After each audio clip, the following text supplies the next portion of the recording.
स्वागत है आप सभी का NFA-NET क्लास में। आज हम कंप्यूटर साइंस एंड एप्लीकेशन के लिए सब्जेक्ट करने वाले हैं theory of computation and compiler design के प्रीवियस ईयर क्वेश्चंस, जो कि है सेशन जून 2020 का। तो चलिए स्टार्ट करते हैं और देखते हैं कि यहाँ पास क्या क्वेश्चंस पूछे गए हैं, किस टॉपिक पे पूछे गए हैं, फोकस किस पे किया गया है, प्रायोरिटी कौन से टॉपिक पे दिया गया है, वो हम देखते हैं। इससे पहले भी हमने प्रीवियस ईयर क्वेश्चन किया था, जहां मैंने आपको बताया था कि चॉम्स्की रेरकी जो है डिसाइडेबिलिटी अनडिसाइडेबिलिटी का चार्ट होता है और क्लोजर चार्ट, ये तीन चीज़ हमें याद होनी चाहिए, क्योंकि उसी के ही बेस पे जितने भी क्वेश्चन हैं वो बने रहते हैं। आपको डायरेक्टली पूछ सकता है, इनडायरेक्टली पूछ सकता है, स्टेटमेंट की तरफ से पूछ सकता है। तो ऐसे क्वेश्चन पैटर्न हमें देखने को अभी तक मिले हैं। यहाँ हम देखते हैं कि पहला जो क्वेश्चन है वो किससे रिलेटेड है। हम लोग को दिया गया है कुछ लैंग्वेज, ठीक है, स्टेटमेंट बोल सकते हैं, मतलब स्टेटमेंट के साथ हमें कुछ लैंग्वेज दिया है, ये हम कह सकते हैं। पहले तो क्या बोला है कि एक लैंग्वेज L है, जिसको हम लोग को L1 और L2 मतलब मतलब जो L लैंग्वेज है वो कैसे मिल रहा है। तो L1 और L2 लैंग्वेज को जब हम इंटरसेक्ट करेंगे तो क्या लैंग्वेज आने वाला है, उसकी बात किया गया है। वो लैंग्वेज L क्या है, इन ऑप्शंस में से बताना है। पहला क्या बोल रहा है L1, जिसमें आपको बताया है कि 0 का पावर m है, 1 का पावर m है, फिर 2 है, फिर 0 का पावर n, 1 का पावर n, जैसे कि हम लोग को दिख रहा है। कंडीशन क्या दी है, m और n की value greater than equal to 0 हम रख सकते हैं। तो मान लो अगर मैं दोनों की वैल्यू सेम रखती हूँ और मैं 2 2 रख रही हूँ दोनों की वैल्यू, तो ये किस तरीके से बनेगा। तो ये बन जाएगा 0 0 2 बार, ठीक है, फिर 1 भी 2 बार रहेगा, फिर क्या है 2 है सिंगल टाइम्स, और फिर 0 0 और 1 1, इस तरीके से बनेगा। क्लियर है। तो अब हमें इसको क्या देखना है, हमें इसको अपने ऑप्शंस के अकॉर्डिंग देखो। यहाँ पर क्या हो रहा है, अब जैसे कि आपको पता होगा कि यहाँ कंपेयरिंग हो रहा है, सेम चीज़ है, पावर में m और यहाँ भी देखो n, तो इसमें हम कंपेयरिंग कर रहे हैं। तो अब हम इसका क्या कर लेते हैं, PDA बना के देख लेते हैं, ठीक है, PDA मशीन देख लेते हैं बना के। तो यहाँ पर किस तरीके से होगा, सबसे पहले मैं 0 0 को डाली, उसके बाद फिर जितने नंबर ऑफ 1 आएंगे उतने नंबर ऑफ 0 को हम क्या कर देंगे, पॉप कर देंगे वहाँ से। तो पहला 1 आया, पॉप हुआ, दूसरा 1 आया, पॉप हो गया। अभी स्टैक में कुछ भी नहीं है, एम्प्टी है। फिर 2 आया, तो 2 आएगा, तो ये क्या हो जाता है, इस फेस में हम लोग चेंज कर देते हैं स्टेट को, ठीक है, हमने चेंज कर दिया स्टेट को। और उसके बाद फिर से मैं क्या कर दी, अब फिर से स्टैक में 0 आया, और फिर जैसे ही 1 आएगा तो पहला 1 आया तो पॉप हुआ, दूसरा 1 आया तो पॉप हुआ। तो अभी स्टैक में कुछ है क्या, नहीं है, सभी क्या हो गए हैं, पॉप हो गए हैं, मतलब एम्प्टी है स्टैक। इसका मतलब ये जो लैंग्वेज है L1 वो क्या लैंग्वेज है, CFL है, ठीक है, कॉन्टेक्स्ट फ्री लैंग्वेज है। जहाँ पर हमें पता है, मैंने पहले भी बताया था कि अगर आपको ऐसे टाइप का कंपैरिजन दिखता है, जब 2 कंपैरिजन की बात आती है, तो वो लैंग्वेज क्या होता है, CFL होता है। उसके लिए आप इस तरीके से PDA बना के देख सकते हैं। सेकेंड जो लैंग्वेज है L2, उसमें आपको दिख रहा है 0 का पावर है m, 1 का पावर है n, 2 का पावर है k, और m n और k की value greater than equal to 0 बोल दिया है, ठीक है। तो यहाँ कुछ कंपैरिजन हो रहा है क्या, नहीं हो रहा है, m अलग है, n अलग है, k अलग है, तीनों के पावर्स क्या हैं, अलग अलग हैं। तो ये जो लैंग्वेज होगा वो किस तरीके से होगा, रेगुलर। जब भी कोई भी कंपैरिजन नहीं की जाती है, ठीक है, ऐसा हमें कोई लैंग्वेज मिलता है जहाँ कंपैरिजन नहीं हो रही है, सब अलग अलग है, डिफरेंट है, तो वो क्या होता है, रेगुलर लैंग्वेज होता है। अब हमें क्या फाइंड करना था, ये L फाइंड करना था। तो L1 हमारा क्या निकला, CFL, ठीक है, और इसको इंटरसेक्ट करना है किसके साथ, L2 निकला हम लोग का रेगुलर। तो क्या आ जाएगा, ये इंटरसेक्ट करेंगे तो लैंग्वेज L जो निकलेगा वो क्या निकलेगा, कॉन्टेक्स्ट फ्री लैंग्वेज निकलेगा, ठीक है, कॉन्टेक्स्ट फ्री लैंग्वेज निकलेगा। मतलब L1 जो L है उसका आंसर क्या आया, कॉन्टेक्स्ट फ्री लैंग्वेज। तो हमारे ऑप्शंस में क्या हो जाएगा, यहाँ तो बट नॉट कॉन्टेक्स्ट फ्री बोल दिया है तो एलिमिनेट हो गया। दूसरा क्या बोल दिया, रेगुलर, ये भी एलिमिनेट हो गया। कॉन्टेक्स्ट फ्री नॉट रेगुलर, सही बोल रहा है, कॉन्टेक्स्ट फ्री है, रेगुलर नहीं है। और नॉट रिकर्सिव, ये भी गलत बोल दिया। ठीक है, तो इस तरीके से हमें पहचान करने आना चाहिए कि लैंग्वेज है वो कौन से टाइप के ग्रामर में आ रहा है, कौन से टाइप का लैंग्वेज है, फिर उसके अकॉर्डिंग हमें आगे सॉल्व करना होगा। तो जब 2 कंपैरिजन होता है तो CFL आता है, 2 से ज़्यादा कंपैरिजन होगा तो CSL आता है, मतलब 3 कंपैरिजन की बात करते हैं। और अगर जहाँ पर कंपैरिजन नहीं हो रहा है, सभी चीज़ें अलग अलग हैं, तो वहाँ पर क्या बात करते हैं हम लोग, रेगुलर की बात करते हैं। क्लियर? इसके लिए आपको इस टाइप के ग्रामर हैं जिनको आपको समझना है। ठीक है, तो और एग्जांपल आप ले सकते हैं और उसको एक साइड लिख के आप लोग देख सकते हैं तो और क्लियर हो जाएगा। सेकंड क्वेश्चन, नेक्स्ट जो क्वेश्चन है वो फिर से 2 लैंग्वेज दिया है। क्या क्या दिया है, L1 और L2 दिया है। ठीक है, be the language over, input दे दिया हम लोग को AB के लिए, represented by the regular expression. Regular expression दिया गया है कौन कौन सा, A एस्टिक प्लस B का होल एस्टिक, और दूसरा दिया है A प्लस B का होल एस्टिक दिया गया है। देन फिर पूछ रहा है कि कौन सा 2 लैंग्वेज यहाँ, मतलब इनमें से ये दोनों लैंग्वेज क्या है, क्या वो सबसेट है। ठीक है, सबसेट की बात किया है, उसके बाद फिर इक्वालिटी की बात किया, एम्प्टीनेस की बात किया है। तो क्या निकलेगा देख लेते हैं। पहले इसके लिए हमें क्या बनाना पड़ेगा, स्ट्रिंग बनाना पड़ेगा। इस एक्सप्रेशन के लिए हम स्ट्रिंग बनाते हैं। पहले मैं इसको लेती हूँ A प्लस B, तो अगर A प्लस B है होल एस्टिक, मतलब इसको हम क्या बोलते हैं, क्लीन क्लोजर बोलते हैं। तो जब भी क्लीन क्लोजर रहता है तो इसका एक क्या आ जाएगा, एप्सिलॉन आएगा। हम लोग इसको 0 रखेंगे तो कुछ नहीं आएगा, मतलब कि एप्सिलॉन आ गया। दूसरा स्ट्रिंग क्या निकल सकता है, मैं 1 रखूँगी तो मैं सिर्फ A ले सकती हूँ, इसमें B ले सकती हूँ दूसरा, फिर AB ले सकती हूँ, BA ले सकती हूँ, AA ले सकती हूँ। इस तरीके से ये चलता जाएगा। ठीक है, उसी तरीके से अगर मैं इसको निकालती हूँ, क्या है, A का एस्टिक है प्लस B का होल एस्टिक, क्लोजर ही दिया है। तो अगर मैं इसको 0 रखती हूँ, मतलब ये पूरा अंदर क्या हो जाएगा, 0 हो जाएगा, तो एप्सिलॉन आ गया। अगर मैं इसको 1 करती हूँ, बाहर वाले एस्टिक को 1 करती हूँ और इसमें क्या रखती हूँ 0, तो मेरा क्या आ जाएगा, B आ जाएगा सिर्फ। इसको भी मैं 1 रखती हूँ तो सिंपल मेरा क्या आ जाएगा, AB आ जाएगा। ठीक है, इस तरीके से क्या हो जाएगा, फिर हम BA ले सकते हैं। तो ये जो है वो आगे चलता जाएगा। क्लियर है? तो यहाँ पर जैसे कि हम लोग को दिख रहा है सभी चीज़ें सेम है, सिंगल A भी आ सकता है ना, तो ये क्या हो जाएगा, सिंगल A भी आ सकता है, तो दोनों ही क्या हो जाएंगे, इक्वल हो जाएंगे। मतलब कि L1 क्या है, L2 के इक्वल है। इक्वलिटी बता रहा है, सेम स्ट्रिंग लेके आ रहा है, इसलिए आंसर क्या आ जाएगा, C हो जाएगा ऑप्शन, क्योंकि हमारा यहाँ पर C ऑप्शन में दिया गया है। तो इस तरीके से हमें क्या करना है, पहले स्ट्रिंग निकाल लेना है, ज़्यादा नहीं 3-4 निकाल के देख लो, फिर आपको समझ में आ जाएगा। अगला क्वेश्चन देखते हैं।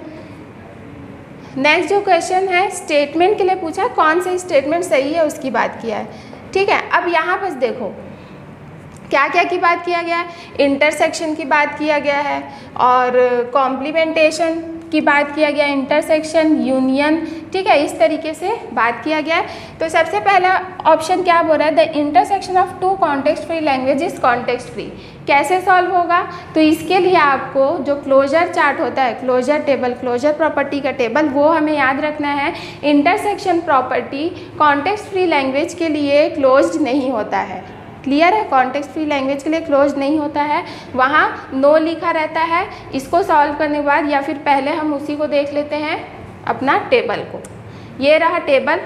ठीक है, जहाँ आपको दिख रहा है सारी प्रॉपर्टीज़ यहाँ पर है। क्लोजर प्रॉपर्टी के लिए हमें क्या पूछा गया था, इंटरसेक्शन। इंटरसेक्शन मतलब ये वाला है ना, सेकेंड। तो इंटरसेक्शन किसके लिए, कॉन्टेक्स्ट फ्री के लिए, क्या है, नो, तो वो स्टेटमेंट गलत हो गया। दूसरा कॉम्प्लीमेंट के लिए पूछा था, एक ऑप्शन कोई सा, तो कॉम्प्लीमेंट भी क्या होता है, CFL के लिए नो होता है। ठीक, तीसरा क्या पूछा था, तीसरा हमें यूनियन से रिलेटेड पूछा था, 2 कॉन्टेक्स्ट फ्री लैंग्वेज यूनियन है कि नहीं, तो यूनियन का देखो कॉन्टेक्स्ट फ्री लैंग्वेज यस, ये सही है। और एक और है उसको हम देखते हैं। तो ये सारे जो हैं ये प्रॉपर्टीज़, कम से कम एटलीस्ट इतने प्रॉपर्टीज़ हमें याद रखने हैं कि किस में क्लोज्ड है किस में नहीं है, होगा तो यस, नहीं है तो नो। ठीक है, तो बाकी 3 तो हम लोग देख लिए और यूनियन वाला क्लोज्ड है बोल रहा है। एक चौथा ऑप्शन क्या है वो हम लोग देख लेते हैं। If a language is context free, अगर कोई लैंग्वेज कॉन्टेक्स्ट फ्री है, it can always be accepted by deterministic push down automata. तो वो बोल रहा है कि वो हमेशा डिटर्मिनिस्टिक पुश डाउन से होगा करेक्ट। तो जैसे कि हमें इस वाले स्टेटमेंट के लिए मतलब ऑप्शन के लिए हमें एक यह वाला याद रखना है हायरार्की को। ये रेगुलर था, फिर DCFL आता है, फिर आता है CFL। अब इसको चेक करो, जो लैंग्वेज है context free it can always हमेशा एक्सेप्ट होगा बाय DCFL के थ्रू।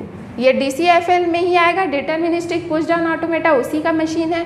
तो जितने कॉन्टेक्स्ट फ्री लैंग्वेज हमेशा DCFL के लिए सही होगा बोल रहा है, ऑलवेज एक्सेप्टेड बोल रहा है, तो ये गलत है। हम ये कह सकते हैं कि सभी DCFL CFL के थ्रू का वो हो सकते हैं, एक्सेप्ट हो सकते हैं, लेकिन सभी CFL DCFL के थ्रू नहीं हो सकते। ये हमें देखना है अप डाउन के बारे में, ठीक है, पता होना चाहिए। तो क्या हो जाएगा, ये गलत हो गया। कॉम्प्लीमेंटेशन हमने देखा नो बोला, इंटरसेक्शन के लिए भी नो बोला, और यूनियन में हमने देखा था कि दोनों कॉन्टेक्स्ट फ्री के लिए वो क्लोज्ड होता है। क्लियर है?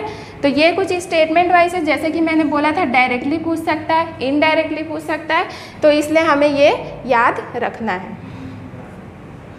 Next, which of the following is not an intermediate code form. अब कौन सा इंटरमीडिएट कोड फॉर्म नहीं है इनमें से, ठीक है। तो यहाँ पर क्या होता है कि एक मशीन है, ठीक, जो सोर्स कोड को टारगेटेड मशीन कोड में कन्वर्ट करता है, और मशीन कोड में कन्वर्ट करने से पहले एक बीच का कोड होता है जिसको हम लोग क्या बोलते हैं, इंटरमीडिएट कोड बोलते हैं। क्लियर है?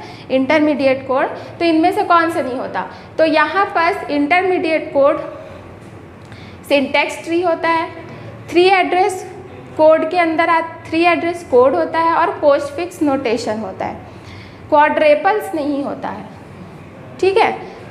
क्या नहीं होता है, इंटरमीडिएट कोड कौन सा नहीं होता है, तो क्वाड्रेपल नहीं होता है। तो आंसर इसका क्या आ जाएगा, ऑप्शन नंबर C हो जाएगा इसका आंसर। बाकी सब आते हैं इंटरमीडिएट कोड में, लेकिन क्वाड्रेपल्स नहीं आता है। क्लियर? अगला क्वेश्चन देखते हैं। नेक्स्ट, फिर से हमें क्या दिया गया है, ग्रामर से रिलेटेड दिया गया है। देखते हैं क्या बोल रहा है। Language G1 and G2, G1 और G2 दो लैंग्वेज है जिसमें वो बोल रहा है कि आर्बिट्री कॉन्टेक्स्ट फ्री लैंग्वेज, मतलब G1 भी कॉन्टेक्स्ट फ्री है और G2 भी कॉन्टेक्स्ट फ्री लैंग्वेज को ही डिनोट कर रहा है। एंड जो R है वो क्या है, तो रेगुलर लैंग्वेज है। R क्या है, रेगुलर लैंग्वेज है, ठीक है। अब इसमें से हमें ये स्टेटमेंट के थ्रू इसको हमें प्रूफ करना और क्या बताना है कि कौन सा इनमें से स्टेटमेंट में अनडिसाइडेबल है, कौन इसमें से अनडिसाइडेबल है, ये बताना है। इसके लिए हमें क्या याद रखना है, तो डिसाइडेबिलिटी और अनडिसाइडेबिलिटी का चार्ट याद रखना है, जो कि ये है, ठीक है। डिसाइडेबिलिटी और अनडिसाइडेबिलिटी का चार्ट, जिसमें आपको सभी चीज़ें याद होनी चाहिए। जैसा कि मोस्ट इम्पॉर्टेंट पूछा जाता है मेंबरशिप प्रॉब्लम के लिए कि कोई स्ट्रिंग, ये W मतलब स्ट्रिंग की बात करता है, तो कोई जो स्ट्रिंग है वो इस लैंग्वेज को बिलोंग कर रहा है क्या, तो उसके लिए हम रेगुलर के लिए वो डिसाइडेबल होता है, DCFL के लिए भी, CFL के लिए भी, CSL के लिए भी, और रिकर्सिव के लिए भी। रिकर्सिव इन्यूमरेबल के लिए नहीं होता है।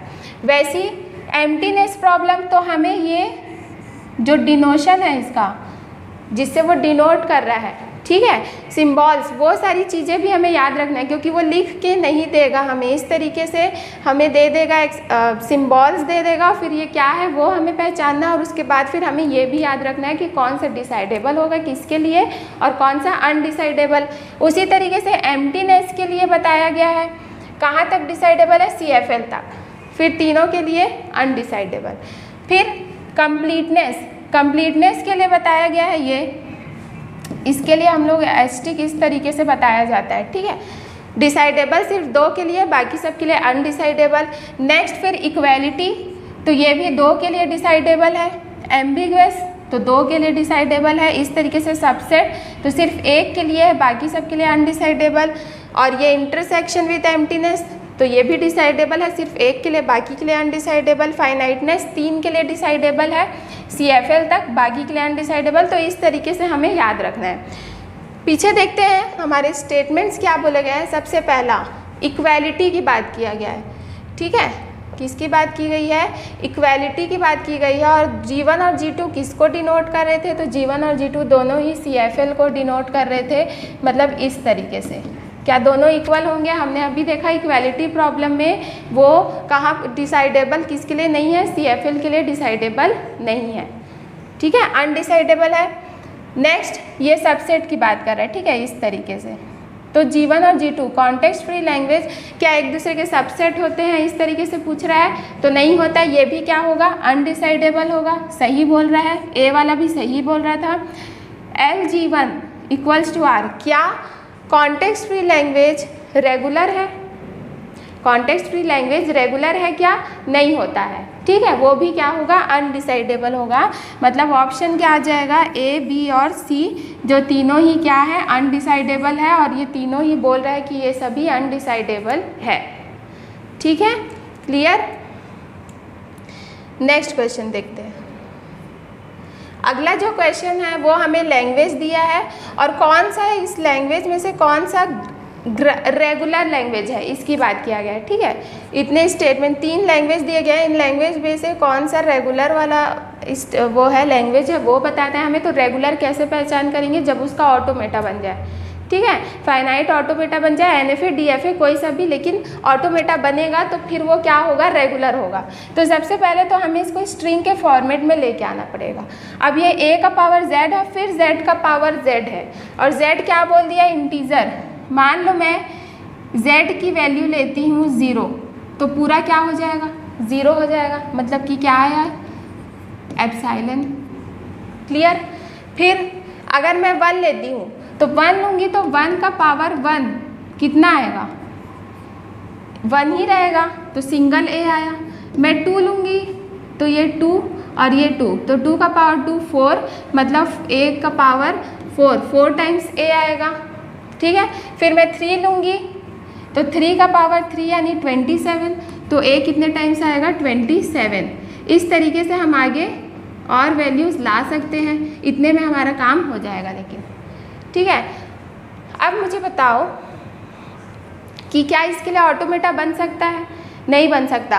पहले देखो पैटर्न कैसे चल रहा है, पैटर्न समझ में नहीं आ रहा है। पहले 1 है, फिर 4 है, फिर 27 टाइम्स से आएगा, फिर इस तरीके से आगे बढ़ते जाएगा। तो यहाँ पर कोई भी पैटर्न नहीं बन रहा, और पैटर्न नहीं बन रहा है तो हम ऑटोमेटा कैसे बनाएंगे? उसको एक्सेप्ट कैसे करवाएंगे स्ट्रिंग को, क्योंकि कुछ फिक्स्ड नहीं है यहाँ पर, ठीक है। तो पहला तो क्या नहीं है? रेगुलर नहीं है, क्लियर। सेकेंड देखते हैं। अब ये डॉट में है ना, इनटू में, तो इनटू के लिए जैसे वैल्यू 0 रख सकते हैं, तो 0 रखेंगे तो पहला क्या आ जाएगा? एप्सिलॉन आएगा, ठीक है। फिर निकालेंगे तो क्या होगा? फिर निकालेंगे तो 1 रखेंगे तो कितना आ जाएगा? A 1 1 आ जाएगा। 2 रखूँगी तो A 2 2 आ जाएगा। 3 रखूँगी तो A 3 3 आ जाएगा। 4 रखूँगी तो A 4 4 आ जाएगा। तो ये एक पैटर्न बन रहा है, क्लियर। इसका हम ऑटोमेटा बना सकते हैं, ठीक है। तो ये क्या हो जाएगा? हमारा रेगुलर लैंग्वेज हो जाएगा। स्ट्रिंग निकाल लोगे तो इजीली बन जाएगा, कोई प्रॉब्लम नहीं है। थर्ड क्या बोला है कि W मैंने बताया था स्ट्रिंग का ही बात कर रहा है। तो कोई स्ट्रिंग है जिसको हमें इस तरीके से लिखना है, जैसे मान लो मैं स्ट्रिंग यहाँ AB इनपुट दिया तो मैं AB का एक स्ट्रिंग लेती हूँ, एक W, दूसरा W, फिर से मुझे वैसे ही लिखना है, ये AB, ठीक है। तो इसके लिए मुझे क्या करना पड़ेगा? इसके लिए मुझे मेमोरी की ज़रूरत पड़ेगी। क्या के लिए ज़रूरत पड़ेगी? मेमोरी के लिए ज़रूरत पड़ेगी, इसको स्टोर कराने के लिए। इसलिए ये भी क्या नहीं हो सकता? रेगुलर नहीं होगा। ये किसके अंदर आता है? तो ये वाला जो लैंग्वेज है ये CSL के अंदर आएगा, ठीक है। किसके अंदर आएगा? CSL, क्योंकि मुझे यहाँ मेमोरी की ज़रूरत पड़ रही है स्टोर कराने के लिए। अब अगर मैं बोलूँ कि W का R इस तरीके से है, इसके जगह में ऐसा दिया, मतलब W जो भी स्ट्रिंग है उसका रिवर्स लेके चलना है हम लोग को। पहले स्ट्रिंग होगा AB, अब उसका हम लोग रिवर्स कर देंगे तो क्या आ जाएगा? BA, है ना। तो यहाँ पर क्या हो गया? ये जो होगा वो क्या होगा? इस टाइप का जो लैंग्वेज होगा वो CFL होगा। एक ही से काम चल जा रहा है ना। और यहाँ हमें 2 मेमोरी की ज़रूरत पड़ेगी, तो इसलिए वो CSL की लेता है। तो यहाँ हमें क्या पूछा था, ऑप्शन रेगुलर पूछा था, तो कौन सा हो जाएगा, सिर्फ सेकेंड वाला मतलब L2 only, D option. L1 नहीं हो पाया, ऑटोमेटा से नहीं बन पाएगा उसके लिए क्योंकि पैटर्न सही नहीं है। L2 के लिए ऑटोमेटा बन जाएगा, ठीक है। और L3 जो है वो क्या से रिलेटेड हो गया, CSL से रिलेटेड है, रेगुलर से नहीं है। क्लियर। अगला देखते हैं। नेक्स्ट ग्रामर से रिलेटेड पूछा है। ग्रामर में वो क्या बोल रहा है, हमें बताना क्या है, ओके यहाँ पर हमें एम्बिगुअस बताना है। जितने भी ग्रामर दिए ABC 3 स्टेटमेंट दिए, तीनों में ग्रामर दिए, तीनों का ग्रामर हम निकालेंगे, मतलब उसका पार्स ट्री बनाएंगे, ठीक है। तो डेरिवेशन निकालेंगे, जब एक स्ट्रिंग के लिए 2 डेरिवेशन हो गए मतलब वो एम्बिगुअस है। तो कौन से एम्बिगुअस है वो हमें बताना है। तो जैसे मैं फर्स्ट वाला बनाती हूँ, ठीक है, फर्स्ट का अगर मैं ट्री बनाती हूँ तो ये S और देखो एक में, हाँ चलो ये ऐसे हो जाएगा डबल S ये वाला, और इस S से मैं लैम्डा ले ली और इससे भी मैं लैम्डा ले ली, मतलब वैल्यू क्या आ रहा है, लैम्डा आ रहा है, 0 आ रहा है, एप्सिलॉन आ रहा है। क्या मैं इसके लिए एप्सिलॉन स्ट्रिंग के लिए या और कोई ट्री बना सकती हूँ क्या, तो बन जाएगा। S से मैं डायरेक्ट ले सकती हूँ लैम्डा, S से मैं डायरेक्ट लैम्डा ले सकती हूँ, तो ये क्या हुआ, एम्बिगुअस हुआ। अब कोई और स्ट्रिंग भी ले सकते हैं, ASB BS भी लगा के देख सकते हैं, AB BA जो भी स्ट्रिंग आएगा उसके लिए आप दूसरा भी बना के देखो बनता है कि नहीं, ठीक है। पहला तो होगा एम्बिगुअस। सेकेंड बनाते हैं, S से क्या है, ASBS, ASBS। नेक्स्ट फिर S से मैं ले लेती हूँ BSAS, ठीक है। फिर S से मैं हमने ले लिया लैम्डा और इसके लिए भी लैम्डा, तो ये इसका स्ट्रिंग क्या निकलेगा, A B फिर A और फिर B। अब इस स्ट्रिंग के लिए क्या मैं इसी ग्रामर से एक और ट्री, डिफरेंट ट्री बना सकती हूँ क्या, तो देख लेते हैं हम लोग बना के। दूसरा भी मेरे को S से ही स्टार्ट करना पड़ेगा और मैं ASBS से ही लेती हूँ, ठीक है। अब मैं क्या करती हूँ, यहाँ से इस वाले S से ASBS फिर से लेती हूँ, इस S में लैम्डा रख दो, यहाँ भी लैम्डा, तो क्या आ जाएगा, ये वाला A फिर ये वाला B फिर ये वाला A और उसके बाद फिर से ये वाला B। तो देखो सेम स्ट्रिंग है लेकिन ट्री अलग दिख रहा है आपको, तो यही क्या हुआ, एम्बिगुअस हुआ, मतलब कि जो B ऑप्शन है वो भी क्या हो जाएगा, एम्बिगुअस होगा। थर्ड के लिए उसी तरीके से बना के देखो, तो मैंने ले लिया S से A और B, ये फिर मैं क्या ले सकती हूँ, मुझे फिर A से लेना पड़ेगा, तो B और B, क्लियर। और फिर मुझे B से लैम्डा ले ली मैं, तो इसका स्ट्रिंग क्या निकलेगा, A फिर ये B फिर B, A डबल B, है ना। और हम लोग देख लेते हैं एक बार, ठीक, और हम लोग एक देख लेते हैं, S से क्या ले सकते हैं हम लोग, AAB ही लेंगे क्योंकि वहाँ बस एक ही प्रोडक्शन दिया है, AAB। फिर मैं क्या ले सकती हूँ, B से मैं ले लेती हूँ क्या, A। B से अगर मैं ले लूँगी, अच्छा चलो A से मैं ले लेती हूँ फिर से क्या, B और B, क्लियर। अभी तो सेम है, फिर मैं B से क्या कर सकती हूँ, अच्छा ये B में भी लैम्डा आएगा ना, इसमें से मैं ले सकती हूँ B से A, ठीक,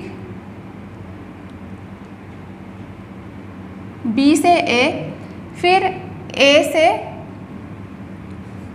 B और B से लैम्डा, तो इसका वैल्यू क्या आएगा, A है, ये B हो गया, फिर ये B हो गया, फिर ये B और फिर ये B। मतलब कि यहाँ पर हमें क्या देखना है, इसके स्ट्रिंग के जैसे नहीं आया है ना, तो इसको क्या मैं और बढ़ा सकती हूँ, तो अगर मैं इसको और बढ़ा दूंगी, यहाँ सीधा मैं लैम्डा ना ला करके ए लिख देती हूँ, और ए से फिर मुझे क्या लेना पड़ेगा, बी, कैपिटल बी और स्मॉल बी। ठीक, इस बी के लिए मैंने लैम्डा दे दिया, तो इसका ये ए आ गया, फिर ये बी आ गया, फिर एक और बी आ गया, एक और बी और एक और बी। अब आया, तो ये 4 टाइम्स बी है और फिर ए है ऊपर आगे में, फिर यहाँ भी 4 टाइम्स बी है और यहाँ ए है। तो यहाँ पर हमने क्या बना लिया, देखो डिफरेंट ट्री दिख रहा है, लेकिन स्ट्रिंग जो है, आउटपुट जो आ रहा है हम लोग का वो सेम आ रहा है। इसका मतलब जो तीनों हैं ए बी सी, वो तीनों ही क्या है, एम्बिगुअस है। मतलब आंसर क्या आने वाला है, ए बी और सी तीनों ही क्या बन गए, एम्बिगुअस बन गए। ये फर्स्ट वाले के लिए था, ठीक, जहाँ हमें एप्सिलॉन लेके आना था। ये दूसरा वाला हो गया, और फिर ये वाला जो है वो थर्ड का हो गया। तो आप ऐसा देख सकते हैं। क्लियर? तो इस तरीके से बनाना है हम लोग को, और एम्बिगुअस के बारे में बताना है। नेक्स्ट जो है, यहाँ फिर सब आप देख सकते हैं, इस ऑप्शन के हिसाब से हमें लेके आना है। ये वाला जो है ये सबसेट की बात कर रहा है, ठीक है, सबसेट। और ये वाला जो साइन है वो सुपर सेट की बात कर रहा है। अब ये पता करने के लिए हम लोग को तीनों का क्या निकालना पड़ेगा, स्ट्रिंग निकालना पड़ेगा। निकालते हैं एक एक करके। फर्स्ट का जब हम लोग आर का निकालेंगे तो ये एस्टिक है, यहाँ मैं 0 रख दूँगी। तो 0 रखूँगी तो सिर्फ क्या आएगा, पहले ए आएगा मिनिमम। फिर मैं 1 रखूँगी तो मैं क्या ले सकती हूँ, ए बी ले सकती हूँ, फिर ए ले सकती हूँ। फिर मैं अगर 2 रखूँगी तो 3 बार ए, है ना, और ए बी बी, इस तरीके से आगे स्ट्रिंग बनते जाएगा। एस का देखते हैं, ये प्लस है ना, हमेशा याद रखना है एस्टिक में हम 0 रखते हैं इसलिए एप्सिलॉन आता है, लेकिन प्लस में हम 0 नहीं रख सकते, वो 1 से ही स्टार्ट होता है। एप्सिलॉन वैल्यू वहाँ पास नहीं आती है, एम्प्टी वैल्यू नहीं आती है। तो यहाँ हम 1 रखेंगे, तो इसको मैं कैसे ले सकती हूँ, डबल ए बी ले सकती हूँ, एक ये वाला और एक ये, फिर डबल ए ले सकती हूँ, है ना, फिर ए बी ले सकती हूँ। इस तरीके से मैं आगे बढ़ा सकती हूँ। फिर ए एक और ले सकते हैं हम लोग, एक और ए और बी 2 बार। तो ये ऐसे करके चलता जाएगा। क्लियर? थर्ड का देखते हैं, थर्ड का भी निकाल लेते हैं, क्योंकि हमें सबसेट या सुपर सेट देखना है, तो तीनों निकाल लेते हैं, उसके बाद फिर देखेंगे। अब यहाँ 0 में रखूँगी तो सिंपल क्या आ जाएगा, ए बी।